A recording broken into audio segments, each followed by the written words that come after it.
What if I told you that the single best piece of news for the American worker today was, well, the exact same catalyst that wiped hundreds of billions of dollars off the stock market in just 8 hours? Yeah, it sounds completely backward.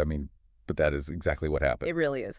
It is Friday, June 5th, 2026. The closing bell rang literally 15 minutes ago, and the scoreboard is just an absolute bloodbath. Total carnage. Right. We're looking at the final closing prints here. The S&P 500 fell 1.82%, bleeding about 138 points to close at 7,446.24.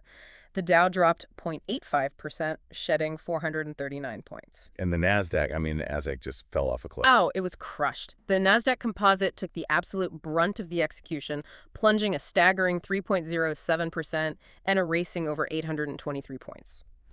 So our mission for this deep dive is to, cut through the panic, unpack this massive macroeconomic key reversal that killed a historic 9-week winning streak, and hand you the exact institution blueprint for Monday's open. And the crucial takeaway from today's session, right out of the gate, is that this wasn't a head fake. And it definitely wasn't your typical Friday afternoon chop. The fundamental mechanics of the market shifted entirely beneath the surface. If you are only tracking the top-line index numbers today, you are completely blind to the trapdoors that just opened for next week. Because real money didn't buy this close. Exactly. They aggressively de-risked into the close. The volume confirmation was massive. The paradox here, though, is that the weapon of mass destruction was a phenomenal May jobs report. The consensus estimate heading into the morning was that the economy would add, about 85,000 non-farm payrolls? Yeah, 85,000 was the baseline. Right. Instead, the print came in at 172,000.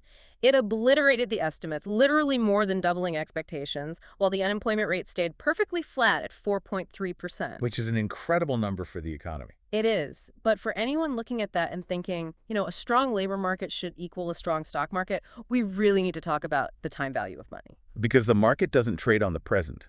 It trades on the future. Exactly. Think of a high-growth tech stock, like deciding to buy this sprawling mansion with an adjustable rate mortgage because you are banking on a massive corporate bonus in, 5 years. Right. You don't have the cash flow now. You don't have the cash flow right now, but the future looks rich. Suddenly, the bank spikes your interest rate today.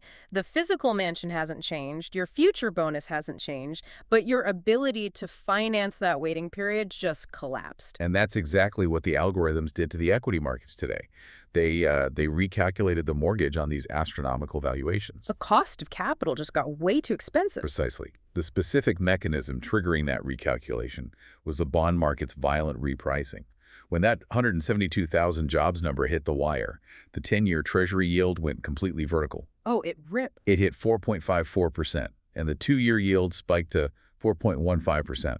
All those institutional models projecting imminent Federal Reserve rate cuts thrown out the window in milliseconds. And now the derivatives market is pricing in a 70% probability of a rate hike by year-end. Yeah, we went from a cutting cycle to a hiking cycle in a single morning. A rate hike. The psychological whiplash of that alone explains the volume confirmation we saw into the closing bell. And to your point about the algorithms, this wasn't retail traders logging into their brokerage accounts and panic selling based on a headline. Not at all. This was purely programmatic execution. Algorithms don't debate macroeconomic theory, right? They are programmed to manage risk based on strict mathematical inputs. And the main input here is equity duration. Exactly. A long-duration stock is a company whose most significant cash flows are projected years or even decades into the future. When interest rates are low, the present value of those future profits is highly attractive. But when the cost of capital suddenly jumps, like we saw with the 10-year yield hitting 4.54%, the mathematical present value of those future earnings just implodes. The machines are instructed to systematically slash equity duration the moment yields cross critical thresholds. So they sell indiscriminately. Completely indiscriminately. And the higher the valuation multiple on the stock, the more violently the algorithm unwinds the position. Which isolates the blast radius squarely on the sector relying the heaviest on cheap capital and future promises, right? The tech giants. Oh, they took a beating. The semiconductor sector took an 8.1% plunge today. The strategy briefs in our stack note that this is the worst single-day drop since the Liberation Day tariff shock. Yeah, just look at the individual carnage. Right. Nvidia fell 6.3%. Broadcom dropped 7.6%, and Micron It plummeted 12.7% in a single session. Because these companies have been priced for absolute perfection. I mean, the market was assigning them multiples that required flawless macroeconomic conditions and infinite zero-cost growth. Which doesn't exist. Right. When you are priced for perfection, there is zero margin for error. A surging yield environment is a fundamental regime change for these capital-intensive hardware companies. Speaking of capital intensive, I mean, the pain wasn't limited to just the chip makers. Meta Platforms fell over 5.5% today, and the catalyst there wasn't just the bond market. No, that FT report did a lot of damage. Yeah, the Financial Times revealed that Meta is actively weighing a multi-billion-dollar stock offering to fund a $145 billion AI CapEx build-out. $145 billion? It's staggering. The aha moment here is that Wall Street suddenly realized artificial intelligence isn't a traditional software play. Software scales infinitely for almost zero marginal cost. But AI is turning out to be like a 19th century railroad construction project. That's a great way to put it. Right. It requires physical steel, copper, massive tracts of specialized real estate, and entire power plants. You cannot fund a transcontinental railroad out of corporate petty cash. And that FT report fundamentally scrambled the prevailing narrative. Up until today, the broad assumption was that these mega-cap tech companies had balance sheets robust enough to fund the AI arms race internally. Without tapping the markets. Right. So the specter of a cash-rich behemoth like Meta, resorting to shareholder dilution, issuing new stock to raise capital, thereby diminishing the value of all existing shares, was a massive shock to the system. It forces every analyst out there to drastically revise their cost models for the entire technology sector. Exactly. If Meta has to dilute to afford the infrastructure, the ultimate cost of this technology is astronomically higher than everyone previously modeled. Okay, so we have the NASDAQ down over 3%, semiconductor darlings getting absolutely crushed, and the specter of massive dilution hanging over AI. The natural assumption is that the entire economy is in freefall. But it's not. Right, because I am looking at the internal breadth data for the S&P 500 today, and the math actually contradicts that whole doom and gloom narrative. Advancing and declining stocks in the S&P 500 were essentially evenly split. 50-50. Yeah, the median non-tech stock ended the day virtually flat. So how does the benchmark index bleed 138 points when half the companies inside it are actually green? Well, you are looking at the cap-weighted illusion. The cap-weighted lie, right? Exactly. Indices like the S&P 500 and the NASDAQ composite are capitalization weighted, which means the companies with the largest market valuations exert a massively disproportionate gravitational pull on the index's price. So the big guys drag everyone else down. Right. Over the past few years, a handful of trillion-dollar AI and software conglomerates have grown so massive that they effectively mask the rest of the market. When Nvidia, Meta, and Broadcom catch a cold, the entire S&P 500 looks like it's dying. The index is effectively wearing a tech-heavy disguise. But beneath that mask, the broader economy was remarkably resilient today. The institutional money didn't just evaporate, it rotated. It's all about rotation. Yeah, capital actively fled the long-duration tech names and sought safety in defensive, cash-flowing pockets. The notes highlight strong institutional biz in consumer staples and healthcare throughout the entire session. Because the institutions read the exact same jobs report we did. The underlying economy is undeniably robust. I mean, 172,000 jobs proves that. You can't argue with the labor data. No, you can't. The rotation into defensive sectors indicates that portfolio managers aren't bracing for an immediate recession. They're simply refusing to pay astronomical valuation premiums for technology stocks in a high-interest rate environment. So it is a liquidity rotation, not a credit crisis. You're spot on. But if you are listening to this and wondering why your diversified retirement portfolio took a hit when you intentionally avoided tech stocks, the answer lies in the domino effect of that liquidity rotation. Yeah, the collateral damage. Because even the safe havens couldn't completely escape the carnage. Let's look at Eli Lilly. By all accounts, Lilly should have been the star of the day. They had great news. Incredible news. They hit a fresh 52-week high of $1,166 in the morning session after CVS Caremark announced they were reversing their exclusion of the obesity drug Zepbound. That is a massive fundamental tailwind. Huge for their forward earnings. Right. Yet by the closing print, Lilly had surrendered those gains and closed off its highs. And that dynamic is driven purely by collateral liquidation. It is a mechanical reaction driven by institutional prime brokers. Walk us through that. So the massive quantitative funds that are heavily overweight in technology, They also hold substantial positions in large-cap healthcare stalwarts like Eli Lilly. As an anchor for the portfolio. Exactly. So when the semiconductor sector started its 8.1% collapse, those funds triggered internal risk limits and faced margin calls from their clearinghouses. The prime broker literally taps the fund manager on the shoulder and says, your NASDAQ portfolio is bleeding out, your leverage ratio is broken, and we need cash deposited in your account immediately. And when a portfolio manager is facing a margin call, they don't liquidate the positions that are already down 12% because they are holding out for a technical bounce. They don't want to sell at the bottom. Right. They're forced to sell whatever is highly liquid and currently trading in the green. They use their winners as an ATM to cover the margin requirements of their losers. Wow. So Eli Lilly was a prime source of liquidity today. Yes. The stock was sold aggressively, simply because it was up.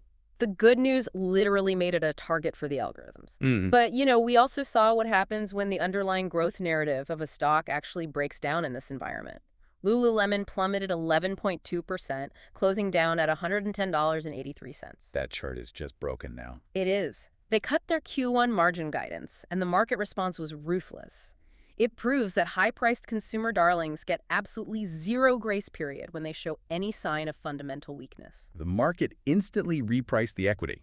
If a company is valued as a high-growth asset and management comes out and admits that margins are compressing, the stock is immediately reclassified. It is no longer a growth story. It is a turnaround story, and turnaround stories trade at drastically lower multiples. That 11% haircut was the market forcefully adjusting LULU's valuation to match its new reality.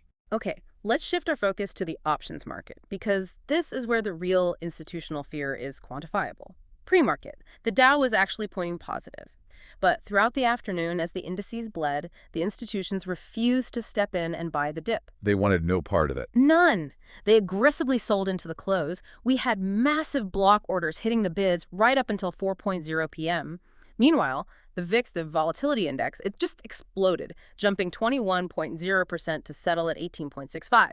Why the sudden panic to buy options protection instead of scooping up discounted shares? Because the era of the subdued VIX is officially over. It's done. It's done. For months, volatility has been artificially suppressed by systematic option selling, creating this really complacent market. But institutions look ahead, and the calendar's flashing red. The Fed meeting. Right. We have the Federal Reserve Policy meeting scheduled for June 16th and 17th.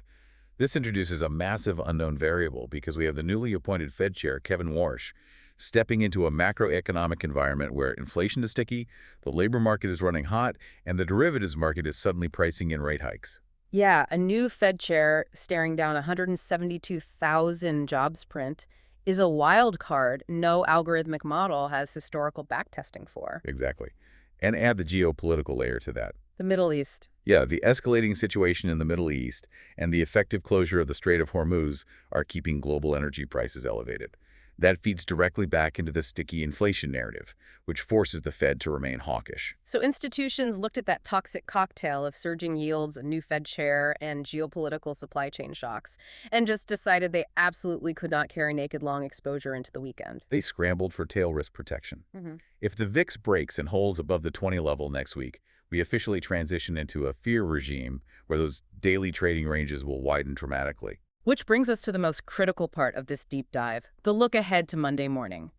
We've diagnosed the catalyst, we've stripped away the cap-weighted illusion, and we understand the margin call mechanics. Right, the board is set. The closing bell on Friday just set the board for Monday's open, and the strategy notes outline a very specific technical blueprint here. And the foundation of that blueprint relies entirely on statistical probabilities.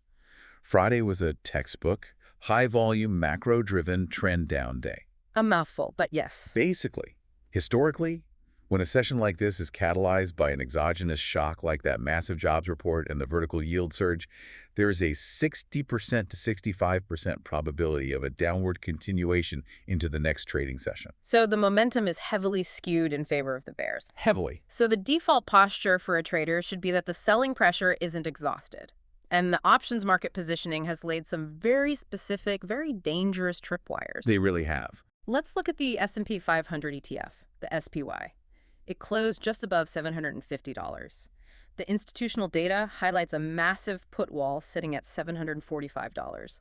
I always visualize a put wall as a literal physical floor made out of millions of options contracts. That's a good way to look at it. Right. If the stock price stays above it, the floor acts as a trampoline. But if the SPY drops to $745, that floor shatters. Can you walk us through the Greek mechanics of why a broken put wall accelerates the selling? Yeah, it comes down to how option market makers manage their own risk, specifically regarding gamma. Gamma measures the rate of change in an option's directional exposure. Okay. So when institutions buy massive amounts of put options to protect themselves, the market makers who sold those puts take on substantial downside risk. As the price of the SPY drops toward that $745 strike, those put options become highly sensitive. They're bleeding money. Exactly. To remain delta neutral, meaning they don't care if the market goes up or down, the market makers are forced to aggressively short the underlying futures. And that is the definition of a short gamma regime.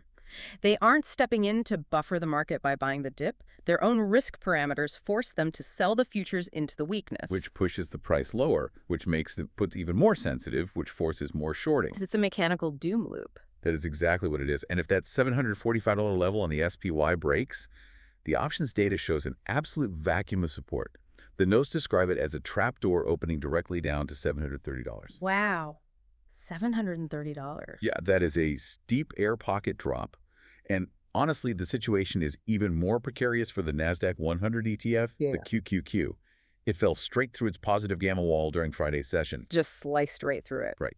So the technical blueprint mandates the QQQ absolutely must hold the 708 support level on Monday. If $708 fails, the next major macro pivot doesn't appear until $695. So the strategy here isn't to blindly buy the dip or try to catch a falling knife in the middle of a range. It is to watch exactly how the market handles those specific breakdown levels. SPY at 745 and QQQ at 708 during the initial liquidity sweep in the first hour of trading. Because a liquidity sweep is when institutional algorithms deliberately push the price below obvious support levels just to trigger stop-loss orders and harvest the resulting volume. Shaking the weak hands out. Exactly. Yeah. The critical tell on Monday morning will be the reaction to that sweep. If the market gaps down or sweeps Friday's lows and cannot immediately reclaim those levels with heavy volume confirmation, the bears maintain total control of the narrative. The global strategy briefs also isolate two specific day two continuation plays, focusing on stocks that suffered catalyst-driven gaps on Friday. The first target is Meta. Yeah, Meta's in trouble. It closed near $589. The institutional play is a short continuation. If Meta breaks Friday's intraday low of $584.59, the strategy is to initiate short positions targeting the $550 to $560 demand zone.